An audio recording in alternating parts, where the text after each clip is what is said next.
అలసిన వాణిని ఊరడించు మాటలు. సహోదరుడు భక్తుసింగ్ గారి యొక్క పరిచర్య నుండి అనుదిన ధ్యానములు. ఈ దిన భాగము డిసెంబర్ 24 చదువుచున్నాను.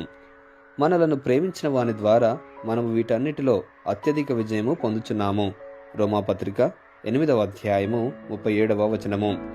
మన పాప శిక్షను భరించు నిమిత్తమై ఆ పాపమును పాతిపెట్టుటకై మన ప్రభువైన యేసుక్రీస్తు మన కొరకు చనిపోయెను. ఆయన పునరుద్ధానమునందు మనలను మనము ఐక్యపరుచుకుని నిమిత్తమై ఆయన మరణించెను. ఆయన శిలువలో మరణించుట ద్వారా మన పాత స్వభావమును పాతిపెట్టి ఆయన పునరుద్ధానమునందు మనము ఆయనతో కూడా క్రొత్తగా జన్మించితమని నమ్మవలెను. రోమాపత్రిక 6వ అధ్యాయము 5వ వచనము. మనము ఆయన మరణములో మాత్రమే కాదు గాని ఆయన పునరుద్ధానమునందు కూడా బాప్తిస్మము పొందియున్నాము.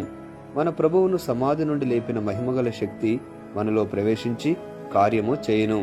ఈ పునరుద్ధాన శక్తి అన్నిటికంటే అత్యున్నతమైన శక్తిగా ప్రతి విశ్వాసికి క్రీస్తులో అందుబాటులో ఉండును. అపోస్తలుడైన పౌలు ఈ విధముగా చెప్పుటలో ఆశ్చర్యం లేదు. ఆహా, ఇంకా నేను ఆయనను గురించి, ఆయన పునరుద్ధాన బలమును గురించి ఎరగవలనని కోరుచున్నాను. మన పాత పాప స్వభావంపై విజయం సాధించుటకు పునరుద్ధాన శక్తి చివరి పరీక్షగా ఉన్నది. అది మన అంతరంగ పురుషుని బలపరచును. క్రొత్త సృష్టిగా చేయబడి ప్రతి విధమైన పరీక్ష పరిశోధనల నుండి అధిగమించుటకు సహాయపడును.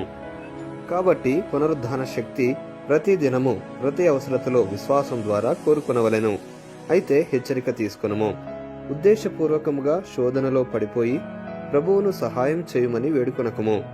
అలాగే నీవు నిజముగా శోధించబడినంత వరకు వేచి ఉండక ముందుగానే ప్రభు యొక్క సహాయమును వేడుకొనుము. నీవు పాపములో సగము జారిపోయేంత వరకు వేచి ఉండకము. శోధనలు రాకమునిపే సిద్ధముగా ఉండుము. ప్రభువును ఆరాధించి స్తుతించుటతో దినమును ఆరంభించుము. ఆయన మాట కొరకు వేచి ఉండి కొనసాగుము. తర్వాత ఇట్లు ప్రార్థించుము. ప్రభువా, నేను బలహీనుడను. నేను బుద్ధిహీనముగా మాట్లాడుచు బుద్ధిహీనపు పనులు చేసేడి వాడునని అనుభవం ద్వారా నాకు తెలియను. నేను పాపంలో పరుట నాకు ఇష్టం లేదు. నా నిస్సహాయతను ఏమీయూ లేని పరిస్థితిని ఒప్పుకొనుచున్నాను. నాకు వేరుగా ఉండి మీరేమీ చేయలేరు. యోహాను సువార్త 15వ అధ్యాయము 5వ వచనము. కనుక ప్రతి చిన్న పెద్ద అవసరతల కొరకు ఆయనపై ఆధారపడవలెను. అప్పుడు నీవు క్రీస్తులో దినదినము జ్ఞానవంతుడవుగా బలవంతుడవుగా అగుదువు.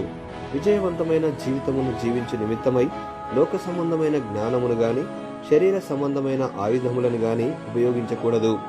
దేవుని జ్ఞానమును, దేవుని ఆయుధములను మాత్రమే ఉపయోగించుము. మన ప్రభువైన యేసుక్రీస్తు మరణ, భూస్థాపన, పునరుద్ధానములలో ఐక్యత కలిగి ఉండవలెను. 1 కొరింథీ 1వ అధ్యాయము 18వ వచనము, గలతీ 6:14, 2వ అధ్యాయము 20వ వచనము. ఈ వచనములు విజయవంతమైన జీవిత మర్మమును గురించి తెలుపుచున్నవి. ప్రభువు మనకు ఇట్టి విశ్వాసమును ఇవ్వగోరుచున్నాడు. ఇలాగున ప్రార్థించుము. ప్రభువా, జయించుటకు నాకు కావలసిన విశ్వాసమును దయచేయము. క్రీస్తులో జయమును దయచేయము. ప్రభువా, ప్రతి స్థలములో నాలోను నా ద్వారాను నీ జ్ఞానము బయలుపరచబడినట్లు చేయుము. నన్ను విజయశాలిగా చేయు పర్యంతము నిన్ను విడిచిపెట్టాను. ముగింపు మాటలు. నేటి దిన వాక్యం ద్వారా ప్రభు మనలను ఆత్మీయంగా నడిపించి సహాయపడి సమృద్ధిగా ఆశీర్వదించును గాక. ఆమెన్. దైవజనుడు భక్సింగ్ గారి యొక్క వర్తమానములు, అందులో దైవ మర్మములు, అలసిన వాణిని ఊరడించు మాటలు పుస్తకములు మీ కొరకై ఈ ఛానల్లో అందుబాటులో ఉంచాము.